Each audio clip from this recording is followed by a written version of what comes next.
All right, well, welcome. People are still rolling in, but wow, this is going to be a record breaker of a webinar for us here at MarketSmart. I wanted to welcome all of you for signing in and taking part in this presentation by Dr. Russell James. Real quick, I'm going to just tell you a little bit about us, about a minute. We're going to do some quick housekeeping, and then I'm going to tell you what we're going to do after the webinar. So we're MarketSmart. Thank you for participating. MarketSmart is a marketing services and software company. I am the CEO and your host today, Greg Warner, and I want to put a special shout out to say thank you to Dr. Russell James for bringing this fantastic research to us. I'll tell you, this field has really changed since the research findings that Dr. James has been bringing forward has entered into all of our consciousness and helped us do our marketing that much better. So a big shout out there. The announcements are that there will be a recording of the entire webinar and an ebook developed, and usually we send that out about 2 weeks after the presentation. Now, if you can't wait, we do have a webinar and an ebook, especially the ebook for the first words that work will be in the handouts here on the GoToWebinar system. But on our website at imarketsmart.com, you can watch the recording of the original words that work and also find the ebook about that there.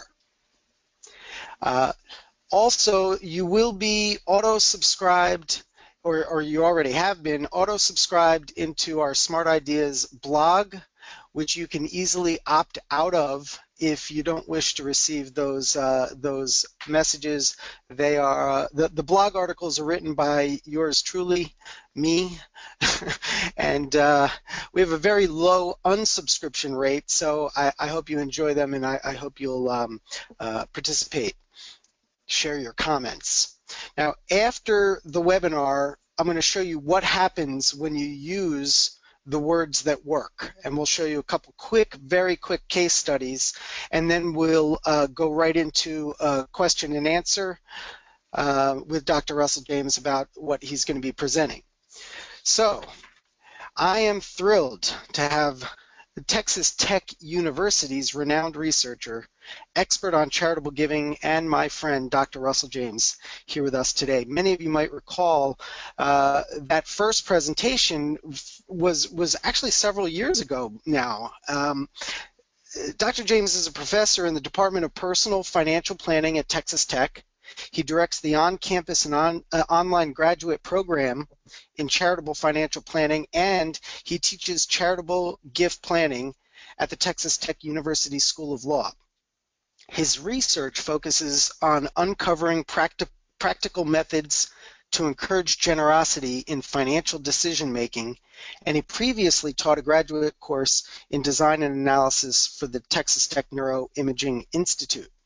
Prior to that career, as an academic researcher, he worked as the Director of Planned Giving for Central Christian College in Moberly, Missouri for 6 years, and later served as the president of the college for more than 5 years, where he had direct and supervisory responsibility for all fundraising. And during his presidency there, the college successfully completed 2 major capital campaigns, built several new debt-free buildings, and more than tripled its enrollment.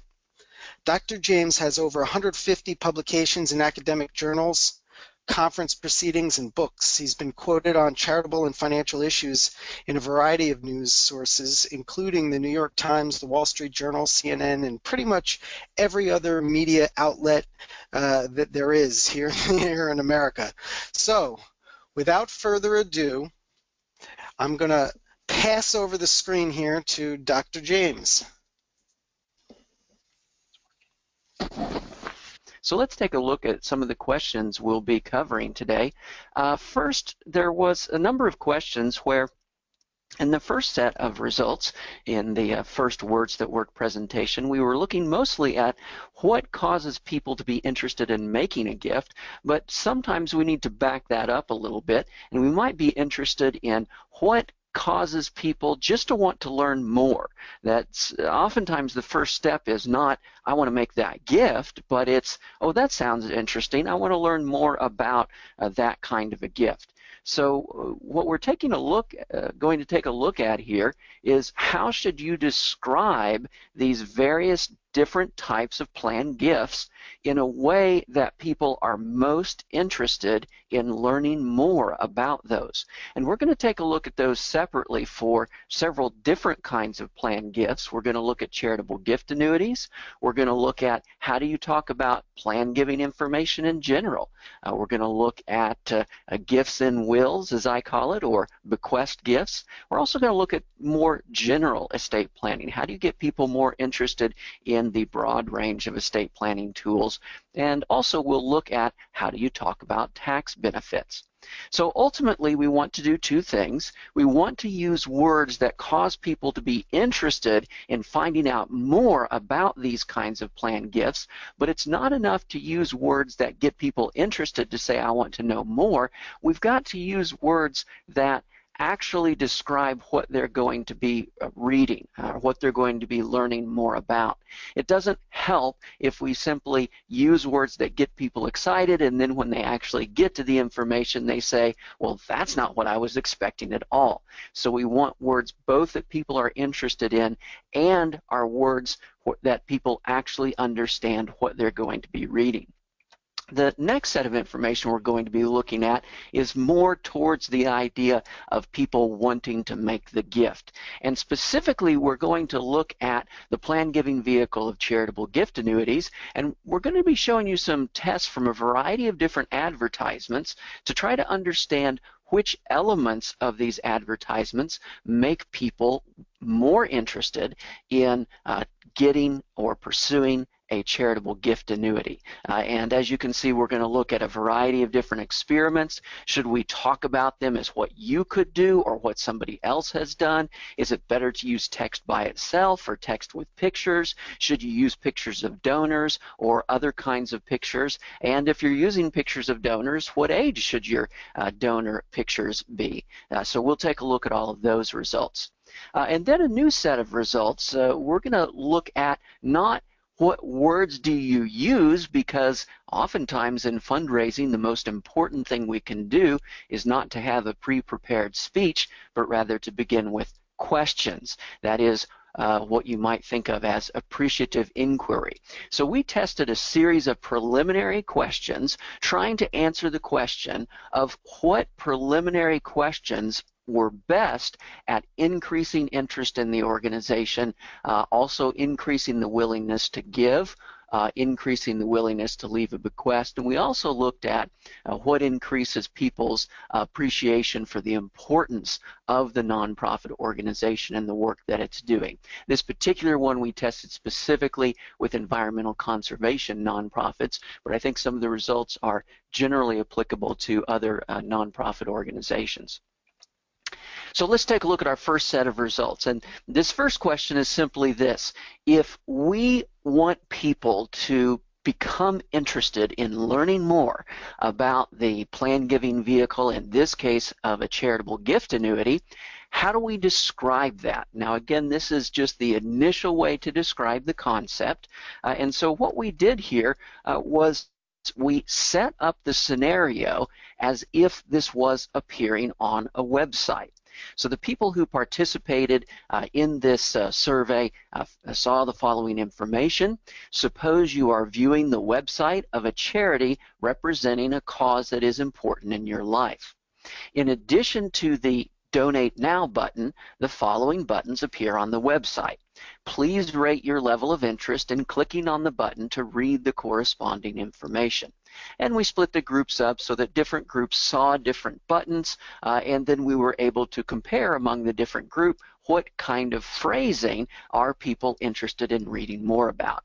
And so the first rating we would get is how interested they were in reading the corresponding information, all the way from I'm definitely not interested to I'm definitely interested, and there were some mid-range responses in the middle. So here's our first test. The first survey went out to, got responses from a little more than 2,500 people, and depending upon which group they were assigned to, they would receive one of 5 descriptions of a charitable gift annuity. Now, what I'm going to show you here is not the average level of interest. I'm going to show you the percentage of people who clicked the most extreme button that said, I am definitely interested in reading more about it. Because oftentimes what we want is we want to generate a response. We want to generate people who say, let me read more about that. So in many cases, we only want to find out how it affects people who are ready to act now. That's why we're only looking at the most extreme response, although the averages fit these general results. So we tested a variety of different ways to describe a charitable gift annuity. Obviously, charitable gift annuities being one of them. We also tested the phrase life income gifts. We tested get a tax deduction and make a gift that pays you income for life, or simply gifts that pay you income for life, and then a variation of that, just gifts that pay you income. And here are our results. So this shows the percentage of people who are definitely interested in reading more. And as you can see, there is a huge difference in the amount of interest that people have in reading about a charitable gift annuity, depending upon how you describe it. If you describe it using the technical terms, what I would call the insider terms of a charitable gift annuity, only 5% of people say, yeah, I want to read more about that. If you describe it with the simple, what I would call donor-friendly language of gifts that pay you income, we get a 29% level of response of people who say they are definitely interested in learning more about that gift. If you prefer gifts that pay you income for life, not much of a difference there. Adding get a tax deduction to make a gift that pays you income for life, not much of a difference there. So really it was this core phrase of gifts that pay you income.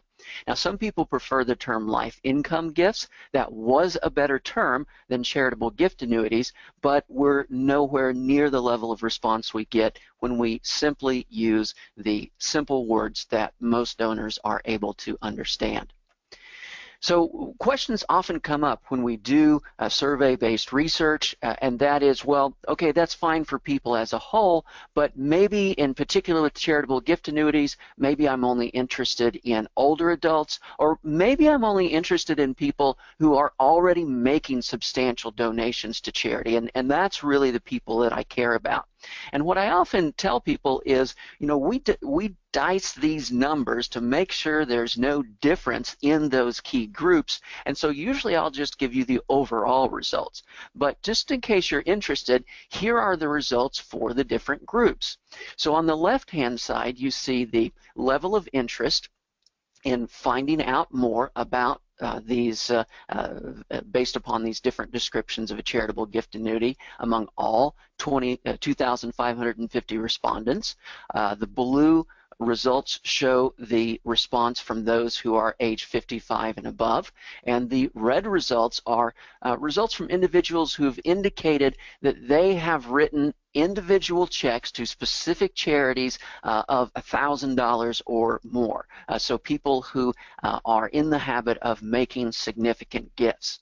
And what do we see? Well, we see the reason why I'm just in general showing you the overall results.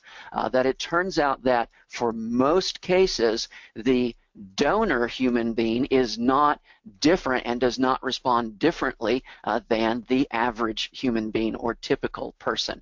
So we don't see much of a difference here. If you're interested specifically in focusing on those who are at an older age or who are making substantial gifts, we get the same results.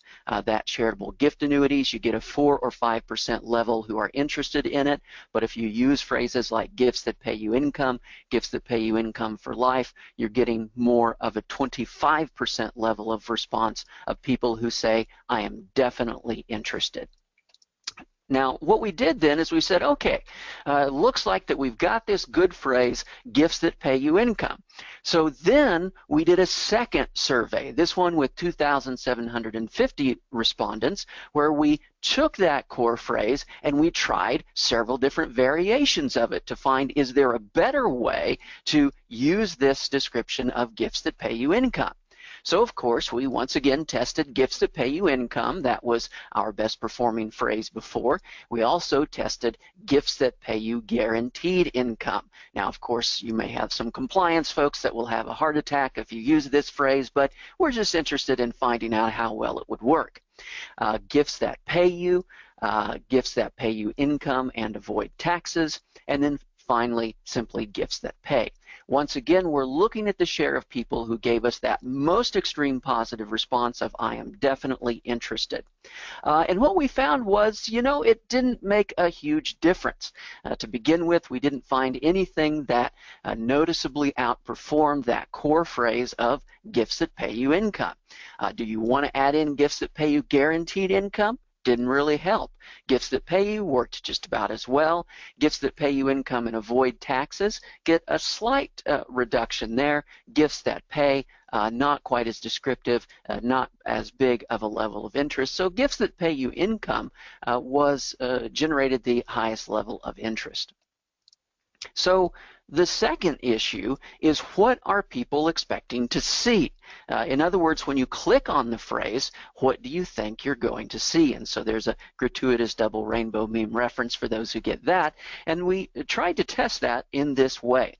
After they had told us how interested they were with the information, in reading the information, we then gave them a list of information and asked, which of the following types of information would you expect to see when clicking on the button with this label, where we tested all the different charitable gift annuity terms.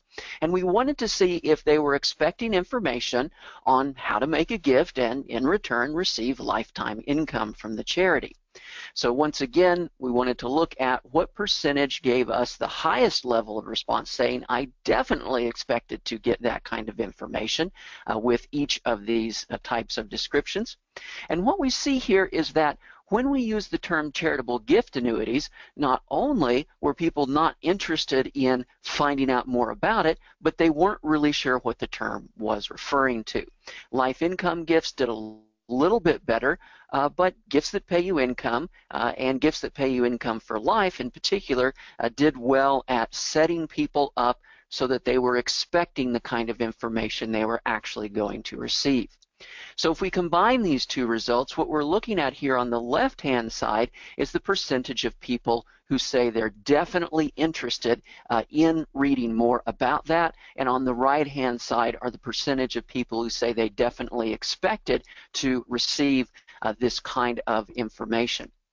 So once again, it looks like, in general, the best phrase is either going to be gifts that pay you income or gifts that pay you income for life. If you'd like, you can add on the get a tax deduction and make a gift that pays you income for life. It didn't really bump up our results. Now, one of the interesting pieces here is that if we describe a gift and we reference a tax deduction, people get more interested in making that kind of a gift. But here it may be that when we're describing getting information about a tax deduction, that's not really as attractive. It's attractive for me to get that tax deduction, but if you're going to make me read tax law, maybe it doesn't have the same kind of boost that we get when we're looking at the percentage of people who are interested in actually receiving that kind of a gift.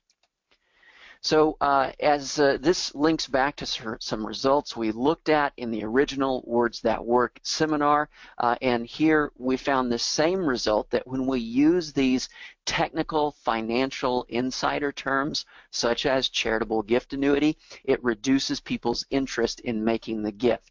Now, this previous result was different because in that test we were asking people not about their interest in learning more, we were asking them about their interest in making that kind of a gift, and this shows the percentage of people who to some extent indicated that they were interested now in that kind of a gift. And notice the dramatic difference we get where when we introduce the concept of the gift with a simple description of what it is versus introducing it with a description that includes this technical insider financial kind of terminology. It doesn't mean we would never get to that official technical terminology, but it suggests that when we're first introducing the concept, it's probably a good idea to avoid these kinds of technical terms. So let's switch gears and take a look at a different question. We were looking at the results there specifically for charitable gift annuities, but charitable gift annuities aren't the only things we want to talk about. We also want to be able to talk about all kinds of plan giving opportunities that people have. And so the question is, what is the best, what I would call front door phrase to make people want to read more about a wide range of plan giving information? So once again, if we want to have our best front door phrase, people, number one, have to be interested in finding out more. Yeah, I want to read about that. And then when they click on that button, they've actually got to expect to see plan giving information. It's not enough if we have something that people say, oh yeah, I'd love to read about that, and then they end up getting information about gifts and wills and gift annuities and all sorts of plan giving information, and they respond to that by saying, that's not what I expected at all. That's not going to be an effective term, so we've got to get both sides of it. So once again, we tested in the same way to find out if they would be interested in finding out more. Suppose you're viewing the website of a charity representing a cause that's important in your life. In addition to that Donate Now button, the following buttons appear on the website. Please rate your level of interest in clicking on the button to read the corresponding information. And here's some different ways we decided to test describing a broad range of plan giving information. And once again, we're going to look at the percentages of people who indicated that they were definitely interested in reading more about that kind of information. So we've got gift planning, plan giving, giving now and later, other ways to give smarter, and finally other ways to give cheaper, easier, and smarter. And here are the results that we got. Once again, we got a dramatic difference in the level of interest if we avoided the traditional industry terms and instead described them in a way that used donor language rather than insider language. What percentage of people are interested in reading more about planned giving? About 4%. What share of people are interested in reading about other ways to give smarter? Well, that's almost 1 out of 5, 20%. Other ways to give cheaper, easier, and smarter? Well, that's 23%. So using those kind of intuitive terms seemed to be much more effective. Using a term like giving now and later was okay. It was better than the traditional plan giving term, but not as strong as talking about other ways to give, and it really helped when we added on that other ways to give smarter. So once again, we took the same approach, which is, okay, we've got our best performing phrase, other ways to give cheaper, easier, and smarter. Let's find out if there's a better way to say that. So in the second set of surveys to a different group of 2,750 respondents, we looked at several different variations. Other ways to give cheaper, easier, and smarter, how to give cheaper, easier, and smarter, give other ways, more ways to give, and finally, other gifts. So in testing that, here are our results on the share of people who were definitely interested. Well, once again, our core phrase of ways to give cheaper, easier, and smarter performed the best. Did it help if we talked about how to give cheaper, easier, and smarter? Not really much of a difference there. Nothing statistically significant. Other ways to give cheaper, easier, and smarter also worked. Give other ways or more ways to give, that was okay. We weren't getting that 4% level of interest like we got with plan giving, but certainly not as good as our best performing phrase. And then if we just use the term other gifts, relatively weak, again, still better than just talking about plan giving. Well, of course, we're interested not just in how much people want to click on this, but we want to know, what are they expecting to see? They've got to expect to see plan giving information. So we asked them, which of the following types of information would you expect when clicking on that particular button? And here's how we tried to test for a broad range of plan giving information. We asked them how likely they were to expect each of these 12 different kinds of information. Are they expecting to see information about making a gift of stocks, making a gift of bonds or of real estate, making a gift in your will, making a gift in your living trust, making a gift by naming the charity as a beneficiary of a life insurance policy or an IRA or retirement account or a TOD on a bank account, or also make a gift and receiving lifetime income from the charity. And then finally, are they expecting information about avoiding capital gains taxes, estate taxes, income taxes by making charitable gifts? So again, we're trying to look at a broad range of information. By the way, you notice in terms 6, 7, and 8, I intentionally use the term death. Don't use this if you're trying to get people to be interested in reading more. The reason I used it here is I wanted to find out if people are having a negative response, if they're saying, oh, I'm interested in this, but I had no idea I was going to read information about death. So that's why I'm using the term here, but you wouldn't want to use it in any of your information. So what we're looking at here is the overall average percentage of people who indicated that they definitely expected this kind of information for the overall average across all types of plan giving information. So again, using our initial phrases, here's what we saw. Kind of some interesting results here. If we use the term gift planning, people were expecting that broad range of information.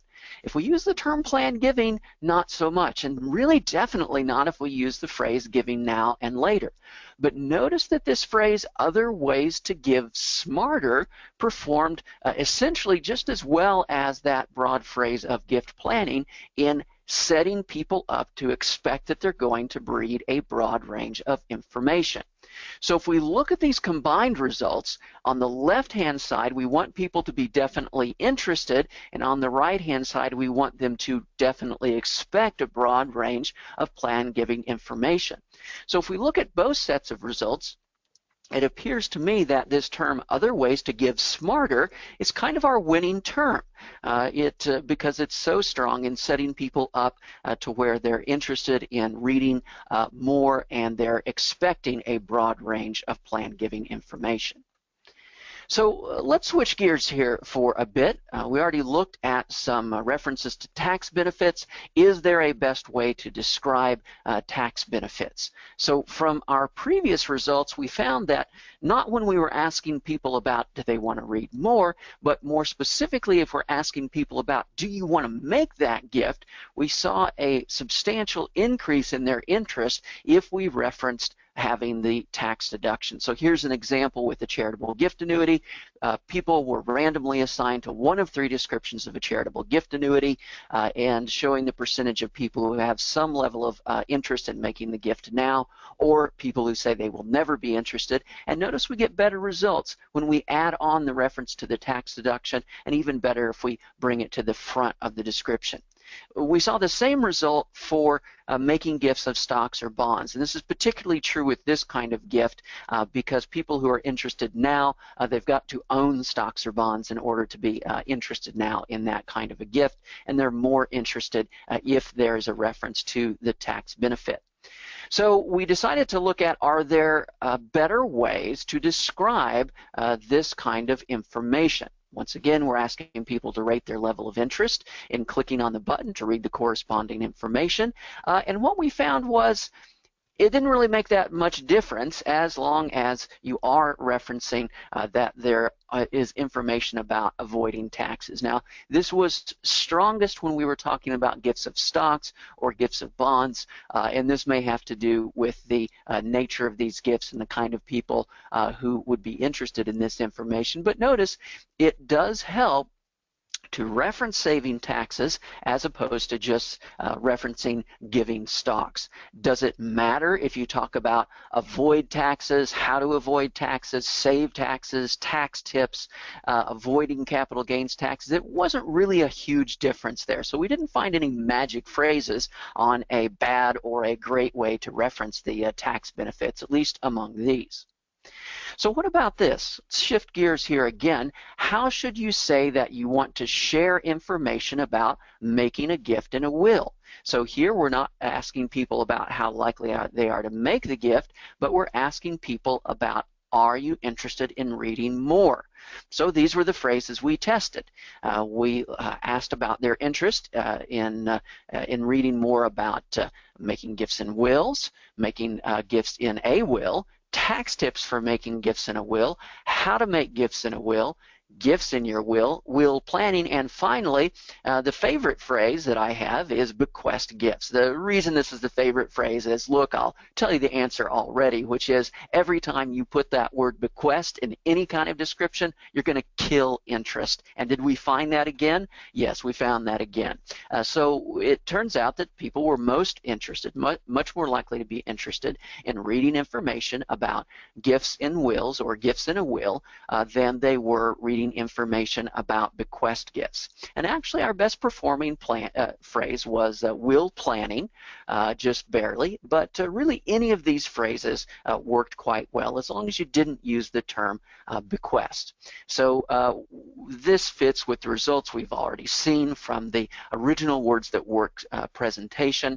If you add the term bequest to the description of a gift in a will, it just kills the interest. And when I say that, I mean if you look at this, you're approximately doubling the share of people who say they're interested now to some degree in making that gift if you get rid of the word bequest and you just talk about gift in a will. We even found this, we tested some ways to throw that word bequest in with other kinds of gifts. We tested it with describing a transfer on death beneficiary designation, and even in that case it was able to bring down results even more. Not sure if this is because the word is too technical or if it seems it's only for people who are very wealthy, whereas a gift in a will is something that everybody can do, but we know we always get bad results when we use that term. What about broader estate planning terms? Of course, gift in a will is useful and powerful, but look, as an estate planning attorney, I want to be able to talk to people about a much wider range of estate planning options than simply a gift in a will. So here's where we looked at some of the broader kinds of estate planning terms. Here we looked at will planning, because will planning, that was our best performing phrase from the simple will language. We also looked at legacy planning, legacy giving, planning with trusts and estates, estate planning, and finally estate giving. And what were people interested in finding out more about? Well, surprisingly, they were still much more interested in finding out more about will planning. If we use these broader phrases like estate planning or legacy planning, we got dramatically lower level of interest in reading more about that. Well, that's a little bit frustrating for me as an estate planning attorney because, look, I like the term estate planning because now I get to talk about all kinds of tools. Will planning is much more narrow. So we wanted to investigate this a little bit because we've got this challenge where what people want to read about is will planning. And it may be because, once again, if we're talking about something very grand like an estate or a legacy, well, maybe that sounds like something that only applies to billionaires or the super wealthy, whereas will planning, well, everybody needs a will. And so maybe that's more likely to have relevancy to me. So what about this? Then I looked at this question. Instead of a broad estate planning term, which those didn't really seem to work, people weren't interested in reading more, what if I used a laundry list approach? If I just used a long list of several terms, but I started with that gifts and wills. So we looked at the laundry list. We started with the core phrase of gifts and wills, and then we looked at what would happen if we added on other things to that core phrase. Because we know the core phrase is positive. Can we add stuff onto it? And in fact, the answer was yes. We could add things onto it, and it didn't affect our results much. So as long as we started with that term gifts and wills, people were still interested in reading more about it. It was okay if we went ahead and added on gifts and wills, trusts, retirement accounts, or wills, trusts, retirement accounts, and life insurance, as long as we started with that positive phrase that people felt applied to them. So the flip side is, once again, do they expect to see a broad range of estate planning information? So we tested this with these 5 questions, looking at how likely were they to definitely expect that they were going to get information about gift in a will, living trust, beneficiary of life insurance, TOD on IRA or retirement, or a TOD on a bank account. So here what we're looking at is the share of people on average who indicated that they expected this kind of information with each set of information. Now notice some things here, and I'll go ahead and just put at the top for you the percentage of people who said that they were interested in reading more about each of these different terms. Now notice that if we talk about gifts and wills, or the laundry list approach, gifts and wills, trusts, retirement accounts, or life insurance, a much larger share of people are interested in reading more about that than if we use the traditional phrase of estate planning. But here is the surprising thing. If we looked at what people were actually expecting, using that broader term of estate planning didn't help us, in that it didn't cause people to really expect a broader range of information. So take a look at that left column, gifts in wills.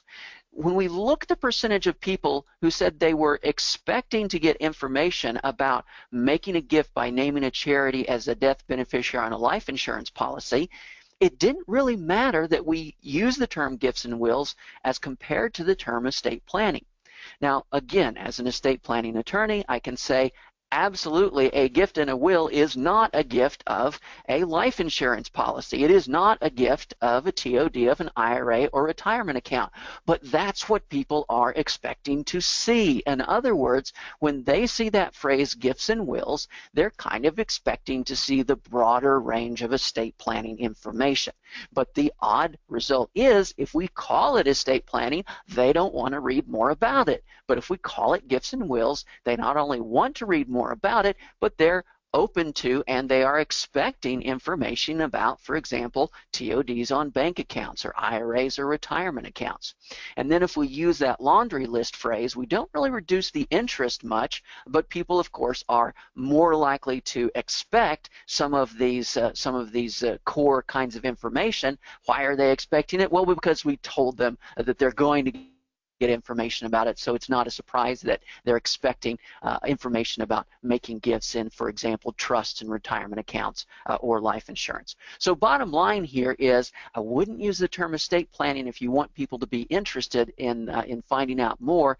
If you have the space, then use the laundry list approach. That's the right-hand column. If you need it to be short, like on, for example, on a website, then just use gifts and wills. But you don't need to worry that people aren't expecting a broad range of estate planning information when they click on that phrase, gifts and wills.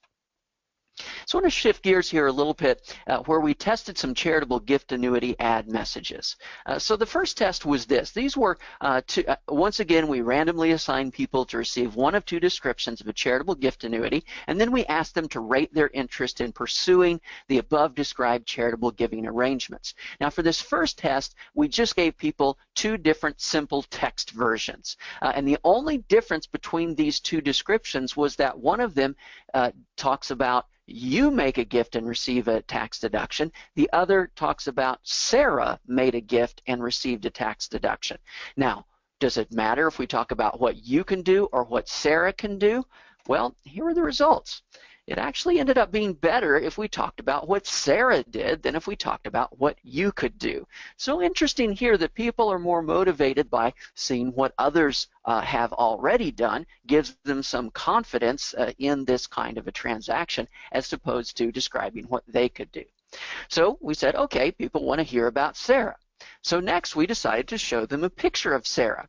Again, people randomly assigned to either receive a text-only description or the same identical text description, but where we actually showed them a picture of Sarah, and we're looking at the percentage of people who indicated to some extent that they were interested now in this kind of a gift. And here are the results that we got. So in this case, showing them a picture of Sarah, it actually didn't help. It reduce the results substantially. So what's going on here? What's the problem with Sarah? Why don't people like Sarah?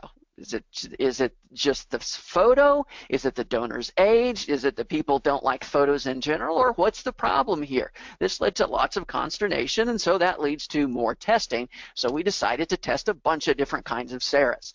So again, people randomly assign to one of these 3 advertisements, and the text is identical. We've got a older Sarah, a younger Sarah, and a middle Sarah. Now, I'm going to show you the share of people who are interested in pursuing that gift, but in particular, I'm going to show you the share of people who are interested looking at respondents within each age group. In other words, what was the age of the people who were answering this question? And what I'm doing here is I'm putting a box around the best performing Sarah for each of the age groups. And what do these results tell us? Well, they tell us that pictures work well if you can age match. So when we're roughly age matching the groups, we got a better response depending upon what age was showing up in our charitable gift annuity advertisements.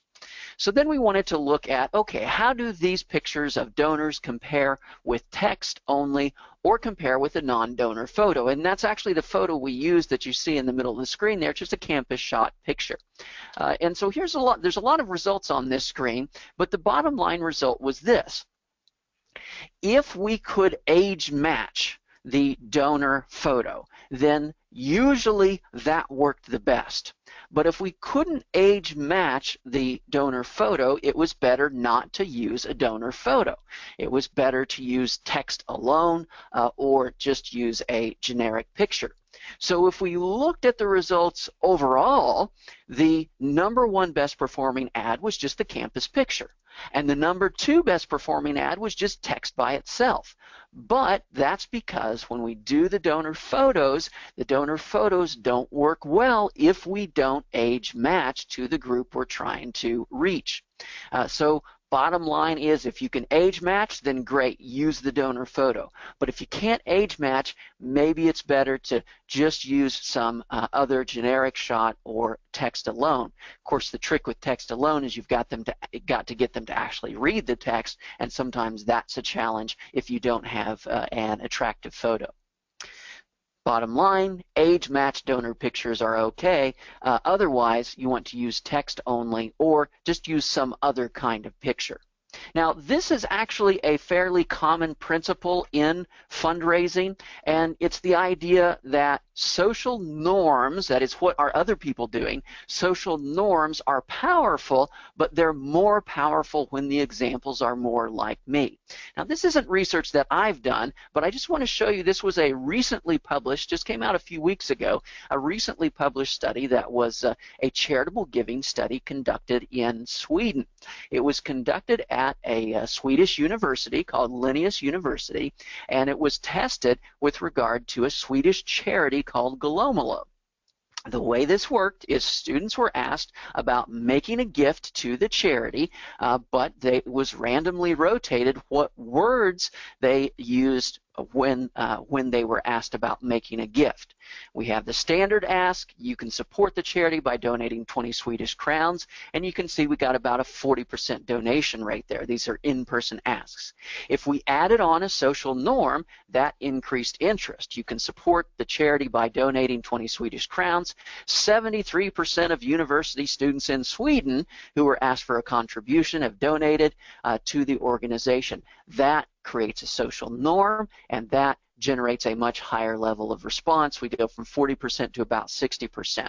But if we can make the social example more like that person, we get an even higher response. So you notice with this local social norm, if you can support the charity by donating 20 Swedish crowns, 73% of Linnaeus University students who were asked for a contribution have donated, and notice that is the university where they were asking people about. Well, if you're talking about people who are much more like me, now our donation rate goes up to 80%. So we're seeing a general principle here. People are motivated by social norms, but more motivated if it's an example of somebody who is like me in age or other characteristics. And then I just wanted to also mention the importance of avoiding death language when we're describing gifts. We'd already seen this in the first set of words that work. We found, for example, people are less interested in make a gift to charity in my last will and testament. If we describe it as make a gift to charity in my last will and testament, that will take effect at my death.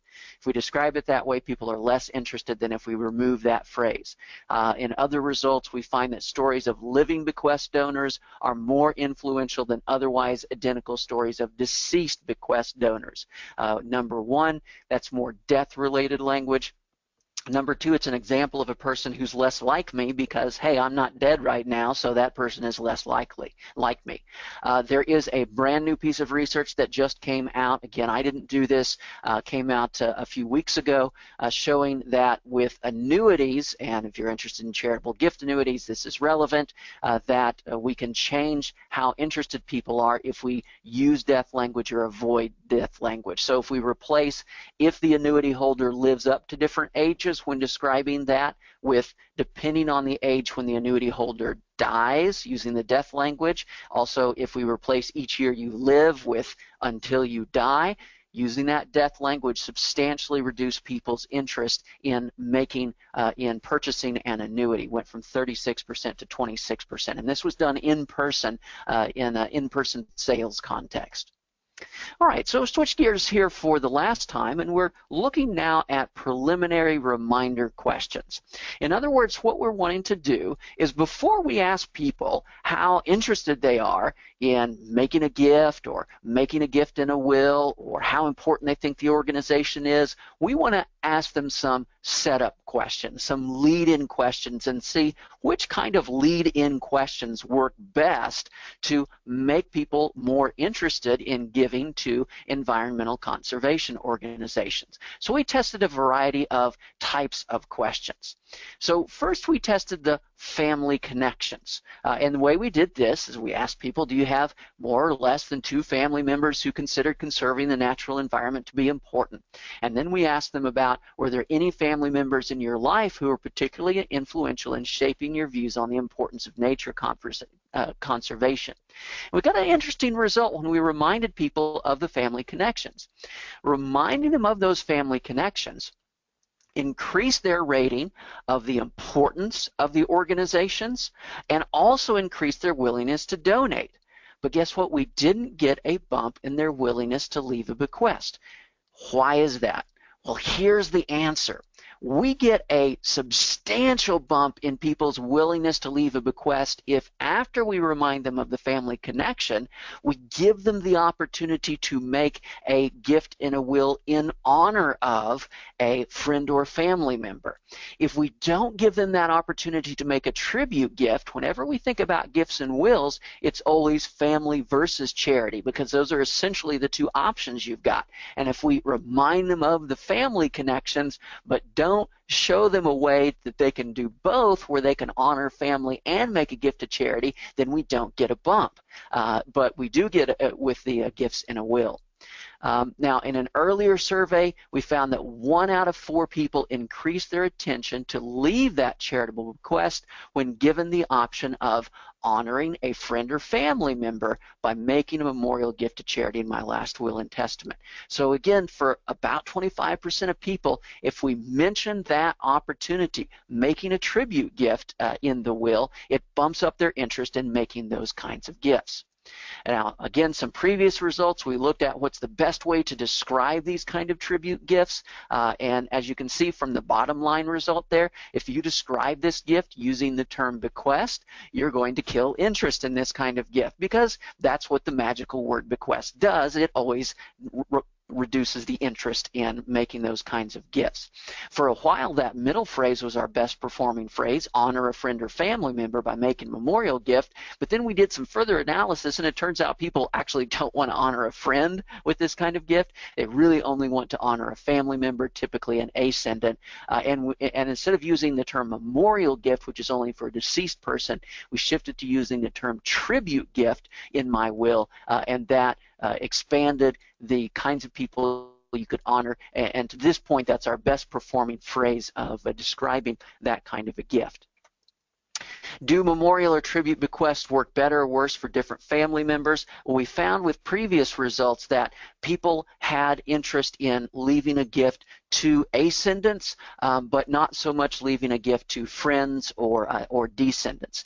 And here's kind of an emerging result that we got, and I didn't think much about it, but I'll show you we actually got it again, and that is if you look at what was the strongest positive effect? If they had a connection with the family member, what really bumped up their interest in making a gift? And these on the left-hand side, I'm giving them to you in order.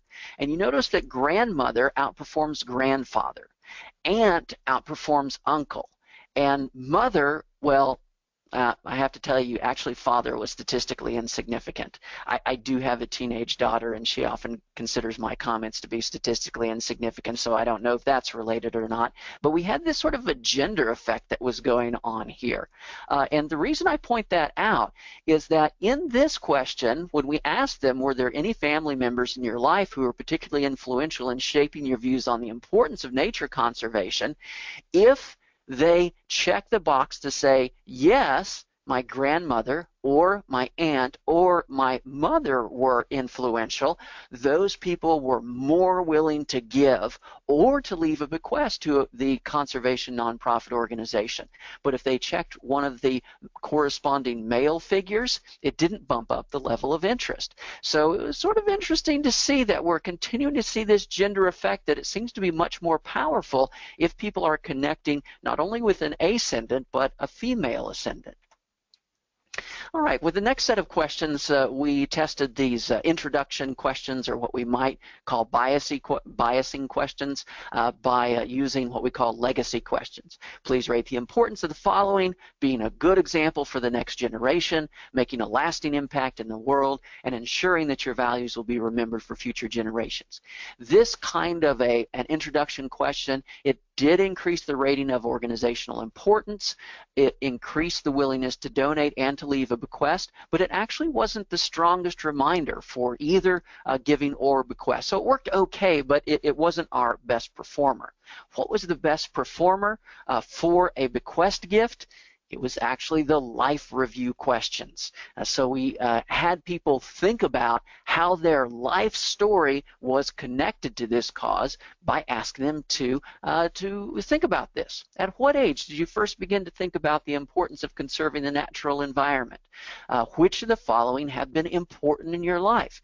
Where people think about their life experiences or the time that they've spent in their life during different times. So this life review set of questions generated the strongest intention to leave a bequest. Now, having said that, even though this was the best performer for people's interest in leaving a gift in their will to these nature conservation organizations we tested, it was actually better to use all of the reminders combined.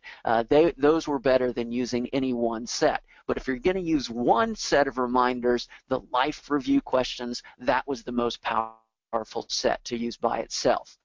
This is actually not a surprise for us because when we did the neuroimaging of how people thought about making a gift in a will to a charity, so we did this at the Texas Tech Neuroimaging Institute, had people make these charitable bequest decisions while they're in the brain scanner. We found that charitable bequest contemplation engaged brain regions related to visualized autobiography. In other words, as compared to when they were just making current giving or volunteering decisions. So in other words, what appears to be happening is that when people are thinking about a gift in a will, they are engaging in life review. So if we use that introduction question that gets them to go through the life review process, and in particular gets them to go through that life review process as it relates to the cause, that was our best way to bump up interest in the gift. In the same way that we found in previous results that stories about other people's life and how their life story connected to the gift that they made in their will, or that they planned to make in their will. That was the most powerful set of stories we tested at changing people's attitudes. We're getting the same result here. So it once again reinforces that idea that the gift in a will, it is a gift that is all about the life story and how that cause or that organization connects with the person's life story. You actually don't even need to do neuroimaging or survey tests to find this. My friend and colleague, Dr. Claire Routley in the UK, interviewed many different people, older adults who had made gifts to charity in their wills, and she asked them, why did you pick the charities that you picked? And her summary description of all of these in-depth qualitative interviews was that what was most commonly important was the person's life story or their life narrative and how that related to a gift in a will. So once again, we're getting additional confirmation that this decision to make a gift in a will, it's not about the charity's next big cause, next big project. It's not about their financial statements. It's not really about what's going on in the organization. It's all about the donor's life story and how this cause or the organization is connected with their life story. Well, that's a little bit about some new information on words that work, and I hope some of it has been of interest. I'll go ahead and turn it back over to Greg here, and I think we may have a bit of opportunity at the end for question and answers, and I look forward to hearing about any questions, comments that you might have about these latest results. Thanks so much for joining us for this, and Greg, I'll turn it back over to you now. Terrific. Thank you so much, Dr. James. Wow. Mind-blowing, I guess is all I could say. What we're going to do is first I'm going to talk a little bit about how we have used the words that work to figure out what the best ways are to market planned gifts. And then we're going to come back to you for a question and answer, because there is a good handful of questions, and there probably will be more rolling in. So with that, first I'm going to jump in here and kind of show a short case study, because oftentimes people wonder what happens when you actually use the right words. And before I actually show these case studies, I do want to explain that it's a good idea for people to remind their annual gift team that marketing planned gifts actually increases annual giving. Okay, and this is research done by Dr. James. Thank you again. Is basically when you increase your marketing and planned gifts and get that to continue and generate more planned gifts, the average annual gift increases by about 75%. It's $3,171 on average. So it's a good investment to invest in planned gift marketing, because when you do, you'll increase your annual giving as well. Now, what we do here at MarketSmart is we try to gain actionable intelligence about each donor. And what that means is that we use surveys and outreach communications to donors to collect their verbatims, which is their self-reported donor data, much like the way that they're answering questions for Dr. James. And we also track digital body language, which is online or email engagement, digital engagement. And by tracking all that, you get better prospect qualification and can figure out who to zero in on as being the most likely prospect to want to make a planned gift.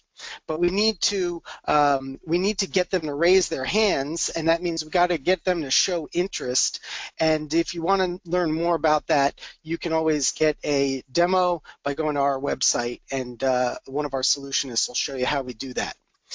So when we engage in marketing to nonprofits supporters, we're going to collect these verbatims, meaning with a goal of uncovering hidden plan gifts, generating leads for major gifts, legacy gifts, and moving mid-level donors up. We want to find out things like who has no children, who has donor advised fund, which is good indicator of capacity. We want to find out why they care, because that helps us understand the kinds of life review questions that they're asking themselves. You know, what is their life story, and how does it entangle, so to speak, with your organization's mission? And we want to find out if they would like to honor, memorialize, pay tribute to certain people in their family, especially, and if so, who is that person? In addition to a wealth of other information. Those are the verbatims that we seek to gain. Also, the digital body language, which kind of trumps everything, is where are they clicking? Who's clicking by name? You know, which donors are actually engaging with your digital communications? Where are they clicking? How long are they spending online? Are they doing deep dives for information, or are they just kind of coming to one page and bouncing? How frequently are they engaging with your mission? Are they watching videos? Are they sharing stuff? Are they sending bequest language to an attorney? All this kind of stuff is what we want to learn, and then we score and we prioritize that in our dashboard. And all of this is what I call engagement fundraising, because we want to engage with supporters in order to understand them. Now, for the success stories, the case studies, first off is a Jewish-related organization in California, 32,000 emails. We garnered 830 total responses and uncovered 50 legacy gifts. And not to say that, well, we had done well in the past with generating this kind of level of interest, but by tweaking it and using the right words in these communications, we were able to drastically increase the amount of interest and getting people to disclose their legacy gift intentions and even take them through the complete documentation process online. Believe it or not, it's true. 535 also qualified leads, and 23% saying that they have no children, which is very valuable in terms of prioritizing who you're going to reach out to. Now, when I first got into this, people used to tell me that older folks won't respond online, but I will tell you that this is the bell curve, so to speak, of who we've got responding to these kinds of initiatives. And I would like to say, and that maybe Dr. James will disagree, but this is a good sweet spot, you know, 50 to 70, 70 to 90, and even 90-year-olds are responding. Okay, so now let's compare this to a similar organization that is much smaller and in the state of Virginia, and we got even better results, believe it or not, with the smaller organization.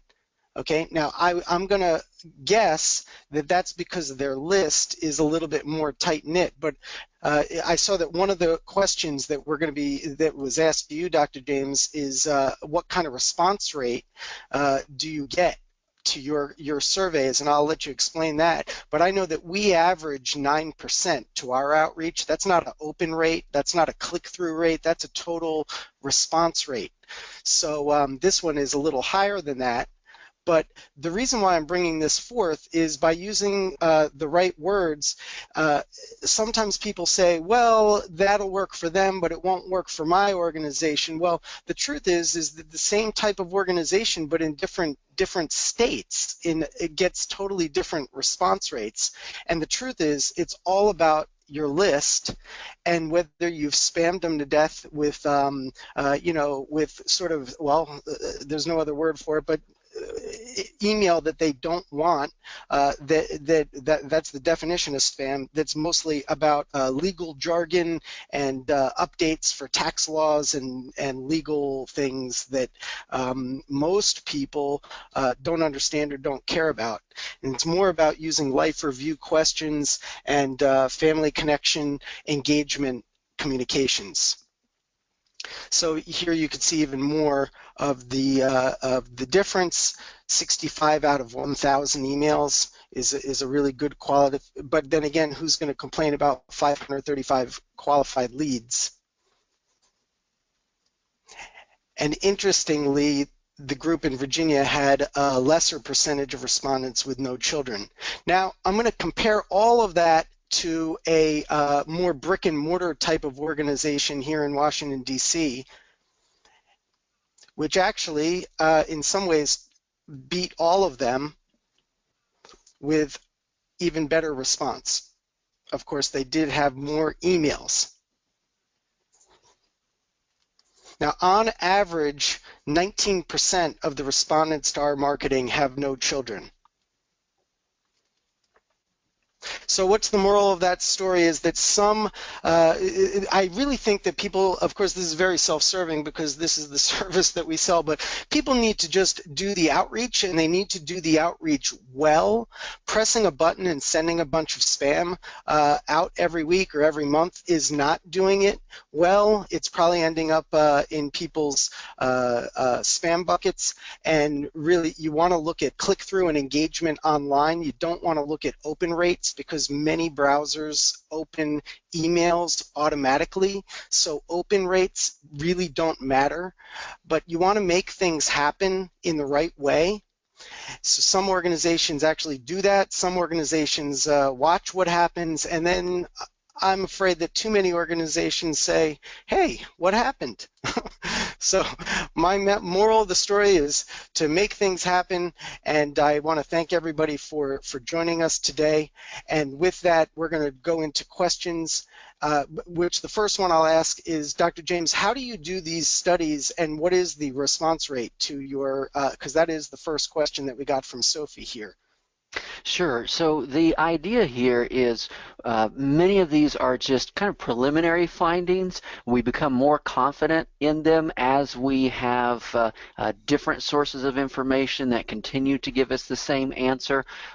Most of the results that you are looking at here today, these are just from online panels where people who are open to answering surveys they can participate. It's actually a service through Amazon.com, so anybody connecting through Amazon has the opportunity to answer surveys. We typically tend to get two groups of people more likely to answer. We tend to get those who are either younger, college age, or retirement age, and so that's where we get our peaks of population, so to speak.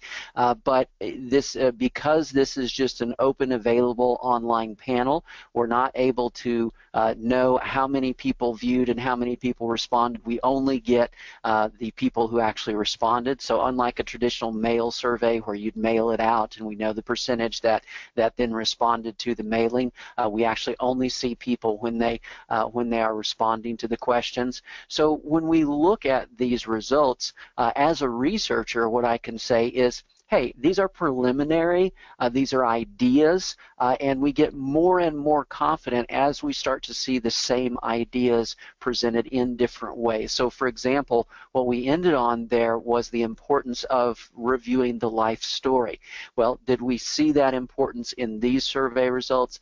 Absolutely, but we've also seen that importance in other survey results. We've seen that importance in research where you sit down one-on-one and write down people's their qualitative, in-depth responses.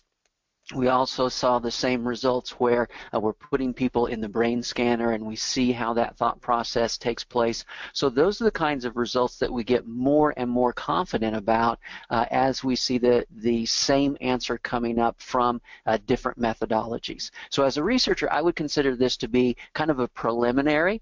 This is what appears to be happening. And of course, I think the results are strong enough to say this is worth testing out and then actually see within your own organizations and within your own personal conversations, how well do these things work? And then as you see that, feel free and share that with me. I love to find out new information to see what's working and what's not working. I will say that all of the information information that I've given you here, as I've worked with people who have tested it out in the field in real fundraising experiences, this actually fits what they're seeing in their real world experiences. So again, a lot of these are preliminary results, but they sort of fit the general results we're getting from a lot of different methodologies. So that's a long way of saying we don't have a percentage open rate, so we don't know that answer. We just know the share of people who have actually responded. Okay, well then, Sophie, I think my answer might be the one that you were looking for. You were saying you were wondering what are the response rates. Now, I want to caution you on this because we've tested this for about 7 years, and I've tested just about everything under the sun. And so I've had a lot of clients come to us that get a 1% or under 1% response rate, total response rate, and then we come in and we do anywhere from 3 to 6 to 9 to 12. Our average is 9, and our best response rate was 17%. So that's a long way around. It all depends on the quality of your list, whether it's been beat with a stick or not engaged properly. So next question, and by the way, we have so many questions actually flying in that I am going to apologize to everybody in advance that there's just no way that we'll be able to get through all of these, but I'm going to just kind of power through and we'll see how long we can go. But unfortunately, there's so many here, I just don't see how we'll get all of these out. Okay, so next is, are you comfortable, Dr. James, with calling a gift annuity payments income? Income is what you get from an investment. Payments are what you get from contractual obligation to make payments. Any concerns with that terminology for CGAs, making them look like investments? So the issue with a charitable gift annuity payment is that it consists of two different components. It's got an income component and a return of capital component. And that's true until the person reaches their life expectancy, at which point it's all an income component. Now, clearly, what we don't want to do is we don't want to get into the game of comparing rates. In other words, is there we want to compare like a certificate of deposit interest rate with a gift annuity payment rate. Those are two completely different animals, and we get into trouble when we start making those comparisons with traditional mainline investments. But it is absolutely correct that that every gift annuity component, every gift annuity payment includes an income component. So there is no such thing as a gift annuity payment that does not include an income component. So from a technical perspective, this is technically accurate that gift annuities always pay you income. Now again, early on, it's a mix of income and return of capital, but if you look at the actual court cases that have examined this issue of when are we getting to financial, when are we getting to selling this more as a financial product to compete with certificates of deposit as opposed to a way to make a gift. Clearly, using this kind of language is nowhere near the level of violations that generates some problems or some inquiry. So again, is it technically accurate? Absolutely, it's technically accurate. So that's why I'm comfortable with it. Now, obviously, it's more accurate to say, gifts that pay you income and return of capital until you reach your life expectancy, after which they pay you only income. But I'm comfortable in using the term gifts that pay you income. Terrific. Thank you. Very thorough. Oh, and by the way, Greg, I'll just mention any questions we don't get to, you can ship those to me, and I'll be happy to email those people individually because I'm always interested in what people think and what their questions and comments are. Very good. I will do that. Well, here's a question that I got asked by at least a couple of people, so I'm kind of going to paraphrase it here. But Dave here and a couple others are interested in how this applies to face-to-face conversations in major gifts work or in planned gift fundraising face-to-face. Sure. So what I can tell you is what we know. As we've looked at the different phrases that have been tested by different people in different different places. What I can tell you is we have not yet found an example where the phrase choice depends upon the media used. So let me give you an example of that. One of the studies that I think was very exciting that was done in the United Kingdom found that when people were going through their estate planning process, so these are human conversations, that if you asked them first if they were interested in making a gift in their will, it increased their level of likelihood to make that gift in a will. But if you use the phrase many people or many of our customers like to leave a gift in their will, that it more than tripled the share of people who actually included gifts in their estate plans. So that's an example of a phrase that was tested in a one-on-one actual gift transaction conversation.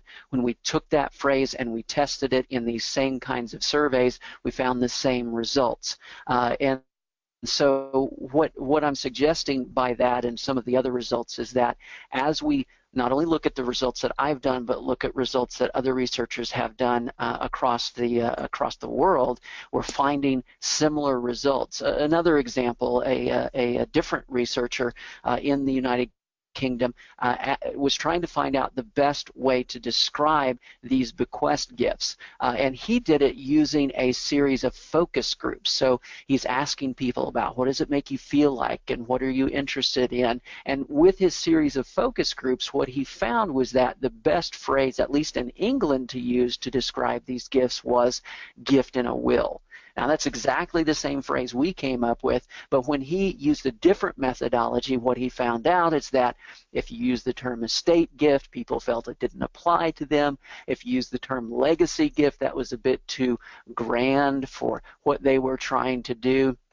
And so I just point this out because to this point, I have not yet seen an example where when you change the media, that is, are we having face-to-face conversations? Are we doing an online survey? Are we doing an online website? Are we having a conversation in an estate planner's office? We've not yet seen an example where the answer is anything different across the different media. Now that's different from saying that we've actually tested all of these phrases in all of the different media and all the different approaches. So it is possible that there is a difference. It's because we haven't tested every phrase in every scenario. It's just that so far we've never seen a difference as the different phrases are tested across different scenarios. So again, this is preliminary. This is good information, but we always want to do more research. We always want to find out how strongly do these work in different contexts. So it's a long way of saying that I'd have some degree of confidence that this will work across all different means of communication. But I'm a researcher, so I still want to test them every different possible way in every different communication source. So we'll find out more as we continue to test these in different approaches.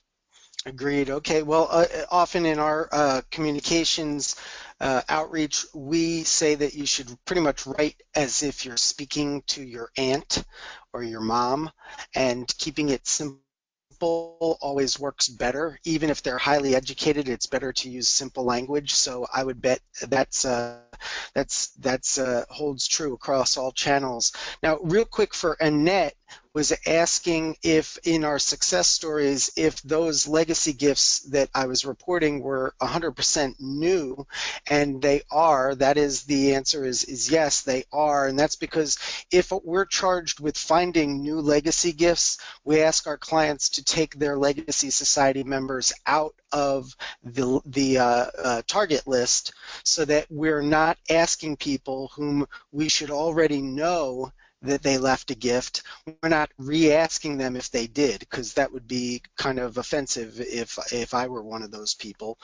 They should be getting stewardship type marketing, which is a whole other category of what we do.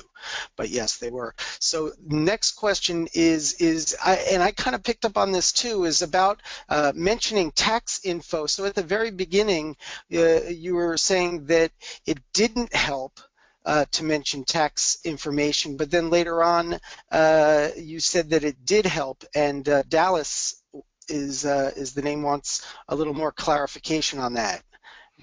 Yeah, so this is kind of a curious result. Now, it never hurt anything to reference the tax information, but we got kind of two sets of results. If we were asking people about their interest in making a gift, then the tax information always helped. But if we ask them about their interest in reading more about, like getting more information about these kinds of gifts, then sometimes it didn't really matter if we added the fact that they were going to get tax-related information or not. Now, it did actually help if we were talking about gifts of stocks and information about gifts of stocks. So we're still trying to resolve what's the thing that causes this difference here.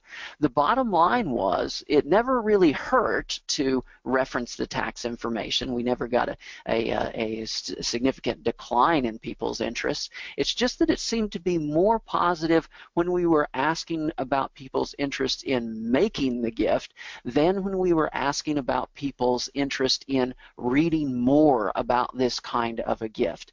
Not sure why that is. It was sort of a curious result.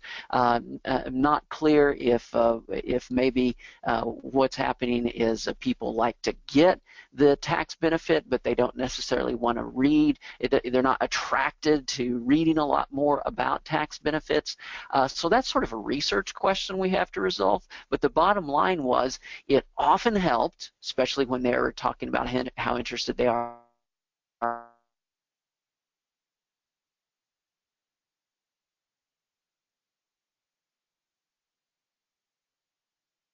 information. It was a curious result. So the reason that it was mixed is that the results were a little bit mixed. It either didn't make a difference or it helped a lot. And we still have to figure out what's driving that difference as to why in some cases it helps a lot and why in some cases not much of a difference. Terrific. Well, and Mary has a really intriguing question, I believe, because we don't focus here at MarketSmart on annual giving, but we do focus a lot on major gift marketing and moving the mid-level donors up.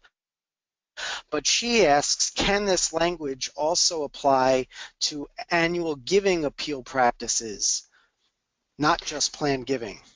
So I think the answer is generally yes, but notice some of the things. There are a couple of exceptions, and let me mention those exceptions. Notice that one of the consistent results we keep getting over and over again is avoid the technical jargon, avoid the insider language, and that just comes through in not only the results I've shared with you here, but in other contexts. That's much more likely to happen in a plan giving context. That's where we're talking about these tax-related topics. We're talking about issues that are that can get complex, and so there's a tendency to start out the conversation with these insider terms. And what we found is that that's not good for people's level of interest in either making the gift or finding out more. So I'd say that's less of a risk when it comes to a current gift, but so that may not be as big of an issue. The only exception that we found where the same kind of language had different effects for a current gift and a gift in a will was when it comes to these tribute gifts.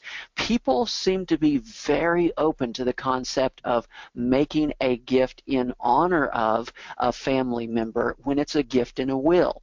But they're not interested in, as a general rule, they're not interested in making a current gift to honor a friend or family member.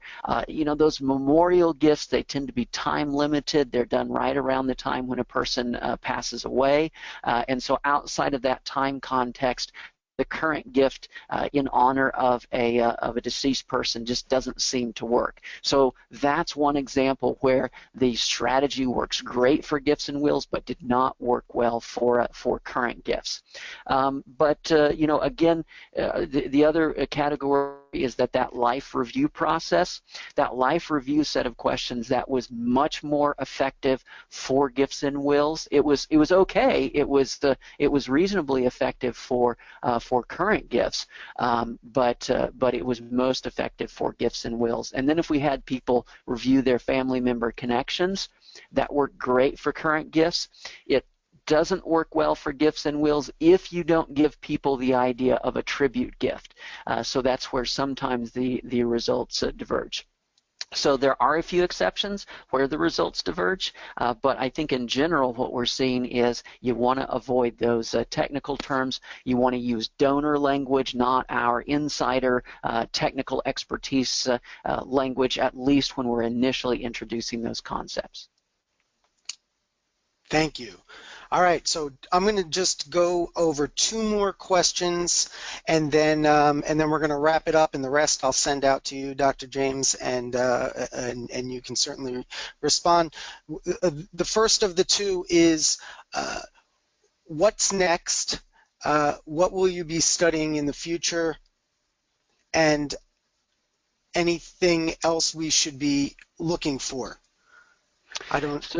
So my hope is actually to advance on several fronts. I'm actually not traveling and speaking as much as I have been, and so I'm trying to get some more research done here at home. We've got some new neuroimaging things where we're looking at number one, looking at age-related differences. Do people who are in the older audiences, are they thinking about these differently than our younger people are thinking about them? We're also looking at is there different kinds of thought process for different types of charities. So for example, do people think about gifts to medical causes and health-related causes different than other kinds of gifts? Also looking at some studies that really try to integrate all of the experimental research that's being done across all kind of giving platforms, to take that and instead of just having dribs and drabs and little stories, to bring that together in something that's a useful framework for fundraisers that they can take instead of reading 500 different academic research articles, that they can get the gist of that and be able to apply that so that we can incorporate not just the research we're doing here at Texas Tech University, but across the country and across the world. And then the big project is actually trying to do a completely different approach, where we look at organizations that have made dramatic transformations in their gift income, to find out what took place, what was that transformational change, and to see if we can find some consistent characteristics of that sort of what you might call the good to great transformation among fundraising organizations. So those are some things on the horizon. They're not going to be done next week or next month, but hopefully I'll have some new results on those, and we'll be able to share those in the future. Super. Okay, last question for Chris is, does this language also relate to what we call the groups, such as our legacy society? Should we consider changing that? So I've not done any testing on this question, and I don't have a good sense. I don't know if there is a big difference between, do you call it Legacy Society, do you call it the John Smith Society, do you call it the 1794 Society? I don't know if there's any best phrasing there, but let me share this with you. Now, this isn't official academic results, but I've talked with people in actually a couple of different groups, one in the US and one in the UK, who've actually done audits of legacy societies. And what I mean by an audit is you take everybody whose name is in that group, you run them against the Social Security death database, you find out what percentage of them have died, and then you look at what share actually generated a gift. And here's the interesting result. There were 4 organizations that had that kind of a review done in the US and 4 in the UK, and the completion rates, or what you might call the retention rates, that is the percentage of those people who actually generated dollars at death for the organization, those organization completion rates varied from, one was at about 89%, another at about 68%, one at about 46%, and one at about 24%. In the UK, we got almost exactly the same kind of distribution of results among just 4 different organizations tested.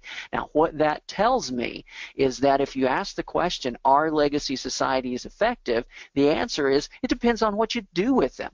If you've got a legacy society and that means they get a thank you letter and then it's just put in a shelf and it's in the drawer somewhere, is that going to work? Absolutely not. You've got to stay in contact with people all the way throughout their life because we see a lot of instability in these gifts at the end of life. And so you've got to stay connected with people through that process. So do legacy societies work? Well, if it causes you to stay in contact, to stay in connection with people, then yeah, they work. And if it doesn't cause you to stay in contact with people, then no, they don't work. So what you call it doesn't really matter, I think. It's what you actually do with people who are in that group.